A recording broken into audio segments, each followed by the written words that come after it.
Les citoyens européens éliront le 26 mai prochain 705 nouveaux députés. Ils composeront le Parlement européen, qui joue un rôle législatif essentiel au sein de l'Union européenne. Mais ce que vous ne savez peut-être pas, c'est que ce Parlement est loin d'être tout-puissant. Il doit composer avec une autre institution, le Conseil de l'Union européenne. Celui-ci regroupe tous les représentants des gouvernements des États membres. Cette collaboration avec le Conseil a connu deux périodes dans l'histoire de l'Union européenne. En 1957, le traité de Rome a fondé la CEE, la Communauté économique européenne.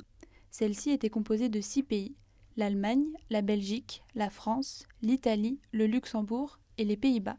Le traité de Rome n'a donné au Parlement qu'un rôle purement consultatif.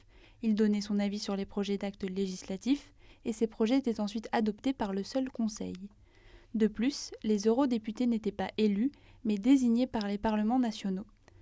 En 1979, les députés européens sont élus pour la première fois au suffrage universel direct. À partir de cette date, le Parlement est donc devenu un véritable colégislateur aux côtés du Conseil. Le Parlement et le Conseil de l'UE légifèrent ensemble. Si le Parlement a désormais son mot à dire, le Conseil garde une position privilégiée. C'est ce que permettent de constater les deux procédures législatives de l'UE. La première, la procédure législative ordinaire, met le Parlement et le Conseil sur un pied d'égalité. Ils s'accordent sur l'adoption des actes juridiques soumis par la Commission. Cela les oblige à trouver un accord sur un texte commun.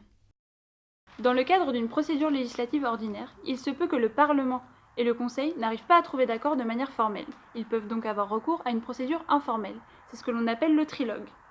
Il s'agit de réunions de négociation entre le Parlement, la Commission et le Conseil.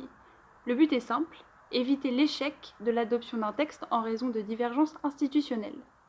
La seconde procédure possible est la procédure législative spéciale. Elle crée un déséquilibre entre les deux institutions. Dans ce cas, le rôle du Parlement est variable. C'est souvent le Conseil de l'UE qui a le dernier mot. Il peut quasiment adopter seul un acte juridique. Cette procédure spéciale permet aux États membres de garder la main sur des sujets sensibles via leurs représentants directs au Conseil. Depuis 40 ans, le rôle législatif du Parlement au sein de l'Union européenne a pris de l'ampleur. L'élection des députés européens a donc toute son importance.